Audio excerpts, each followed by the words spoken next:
তারাবির সালাতের রাকাত বিতর্ক এড়িয়ে চলুন। রাকাত নিয়ে বিতর্ক করবেন না। 8 রাকাত 20 রাকাত নিয়ে যে মারামারি এই দেশে, এটা শয়তানের ফন্দি। চিল্লায় বলেন, এটা কার ফন্দি? আমরা 20 রাকাত পড়ি, আপনারা হয়তো 8 রাকাত পড়েন, কোনো অসুবিধা নাই। আমরা যারা 20 রাকাত আমরা পড়তেছি, আমরা 20 রাকাতের কথাই বলি, 20 রাকাত আমরা পড়বো আজীবন। সৌদি আরবে মক্কা মদিনায় 20 রাকাত পড়ে, কোনো অসুবিধা নাই। অন্যান্য মসজিদগুলোয় 8 রাকাত পড়ে, এই নিয়ে এদের মধ্যে মারামারি আছে?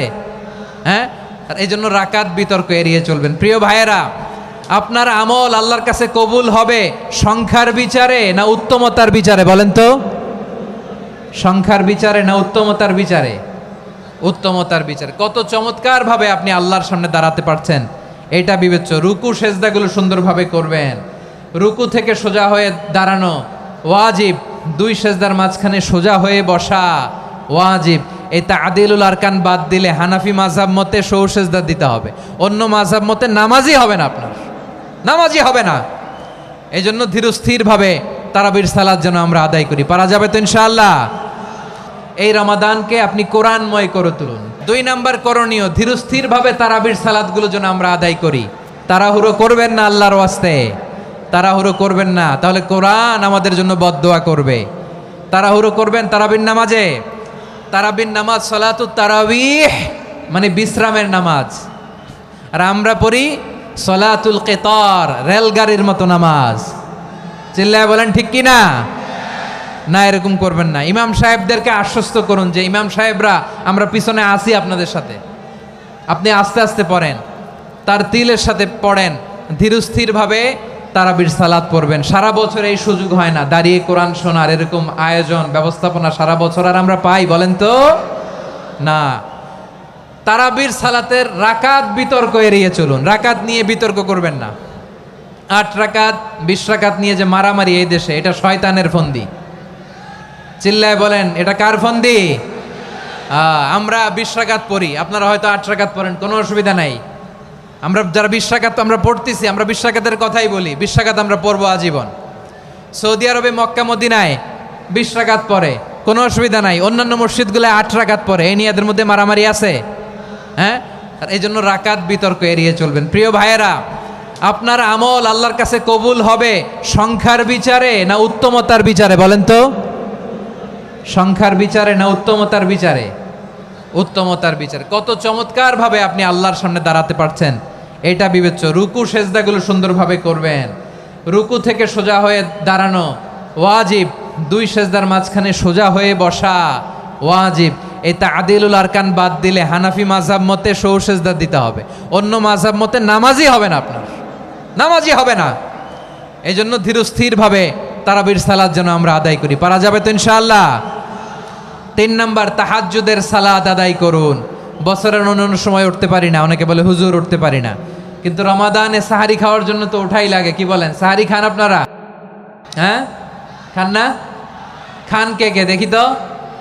মাশাআল্লাহ মাশাআল্লাহ। এই সুন্নত পালনের জন্য 1 নাম্বার। মাশাআল্লাহ, ঠিক আছে, পালন করবেন। আল্লাহর হাবিব বলেন, তাসাহারু ফা ইন্না ফিস সাহুরি বারাকা, তোমরা সাহারি খেও, কেননা সাহারির ভেতরে বরকত ঢুকায় দিয়েছে কে? একটা খেজুর 1 গ্লাস পানি খেলেও সারা দিন আপনাকে তরতাজা রাখে কে? তো সাহারির জন্য যেহেতু উঠতেই হয়, সাহারি খাওয়ার আগে বা পরে 2 রাকাত 4 রাকাত তাহাজ্জুদ পড়া যাবে না? রব্বুল আলামিন বলেন, ওয়ামিনাল লাইলি ফাতাহাজ্জাদ বিহি নাফিলাতান লাকা আসা আইয়াবআসাকা রাব্বুকা মাকামান মাহমুদা। ও নবী, রাতের কিছু অংশ সময় তাহাজ্জুদের সালাত আপনি আদায় করবেন, কারণ এই তাহাজ্জুদ হলো আপনার জন্য নাফিলাতাল লাক, অতিরিক্ত ফরজ। আপনাকে মাকামে মাহমুদে অধিষ্ঠিত করবে কে? এজন্য যারা সম্মানিত হতে চান, সম্মানের আসনে যেতে চান, তাদের জন্য তাহাজ্জুদ অবধারিত। আমরা রমজানে সাহারির আগে তাহাজ্জুদ পড়তে চাই কি চাই না? এই নামাজটারে আল্লাহ বড্ড ভালোবাসেন। কেন জানেন? কারণ গভীর ঘুমকে স্যাক্রিফাইস করে আমরা এই নামাজ পড়ি। ঘুমের আরবি জানা আছে কারো? ঘুমরে আরবিতে কি বলে? অনেকগুলো আরবি আছে। একটা আরবি হচ্ছে নুআস, তন্দ্রা, তন্দ্রা, আমানাতান নুআসা কোরআনে এসেছে। আরেকটা আছে ঝিমুনি, ঝিমুনি, এইভাবে ঝিমুনি আসে ঘুমের আগে। এটারে বলে সিনা। এটারে কি বলে? সিনা। স্বাভাবিক ঘুমকে আরবিতে বলে নাউম। স্বাভাবিক ঘুমকে কি বলে? এই সিনা আর নাউমকে আল্লাহ এক আয়াতে এনেছেন, লা তাখুযুহু সিনাতু ওয়ালা নাউম। আল্লাহর তন্দ্রা নাই, ঘুম নাই, ঘুমের আগে যে তন্দ্রা আছে ওইটাও নাই। তাহলে নুআস, সিনা, নাউম পেলাম। আরেকটা ঘুমের আরবি হচ্ছে হুজুদ। চাঁপাইনবাবগঞ্জ আওয়াজ করে বলেন, আরেকটা ঘুমের আরবি কি? হুজুদ। এটা মাঝরাতের ঘুম, শেষ রাতের ঘুম, যেই ঘুমটা বড্ড মজা লাগে। কাঁথা টেনে টেনে, ব্ল্যাঙ্কেট টেনে টেনে আরেকটু ঘুমাইতে মন চায়, আরেকটু, আর 1 মিনিট, আর 2 মিনিট, এরকম একটা মজার ঘুম শেষ রাতে আছে না নাই? এই শেষ রাতের ঘুম, এই হুজুদের ঘুমকে স্যাক্রিফাইস করে যে এই সালাত পড়া হয়, ওই সালাতের আরবি নাম হচ্ছে সলাতুল হুজুদ বা সলাতুত তাহাজ্জুদ। চিল্লায় বলেন আল্লাহু আকবার। এজন্য আল্লাহ তাআলা এই তাহাজ্জুদের সালাতকে এত পছন্দ করেন। পড়বেন তো রমাদানে। 4 নম্বরে মুক্ত হস্তে দান করুন, মুক্ত হস্তে দান করুন।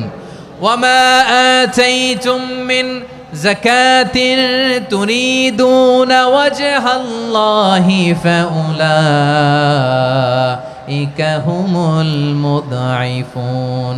তোমরা মনে করো না যাকাত দিলে তোমাদের সম্পদ কমে যায়, এটা ভেবো না। বরং তোমরা আল্লাহর খুশির জন্য যে যাকাত দাও, তারপরে তোমার যে সম্পদ থাকে ওই সম্পদের মধ্যে প্রবৃদ্ধি দান করে কে? আপনি মনে করছেন দিলে কমে? চাঁপাইনবাবগঞ্জের ভাইয়ের আওয়াজ করে বলেন, দান করলে কি সম্পদ কমে নাকি বাড়ে? আওয়াজ করে বলেন, কমে না বাড়ে? বাড়ে। যেটা দান করেন, কামাসালি হাব্বা আম্বাতাত সাবআ সানাবিলা ফি কুল্লি সুম্বুলাতিন মিয়াতি হাব্বা।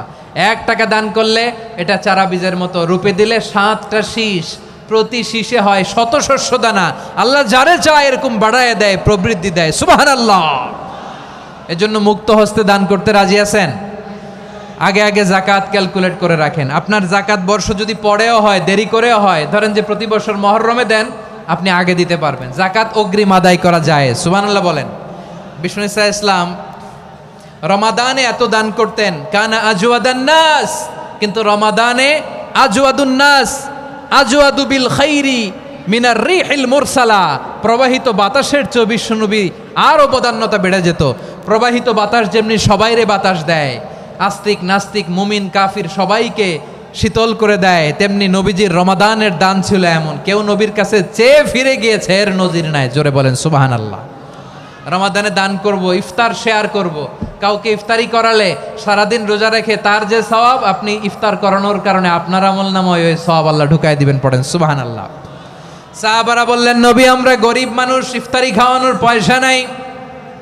আল্লাহর হাবিব বললেন, ওয়ালাউ বিমাজকাতি লাবান, 1 ঢোক দুধ, ওয়ালাউ বিতামরা, 1টাও খেজুর, ওয়ালাউ বিশারবাতিমা, 1 ঢোক পানি খাইয়েও যদি কারো রোজা ভাঙাও, তারপরে ওই সওয়াব তোমার আমলনামায় দিবে কে?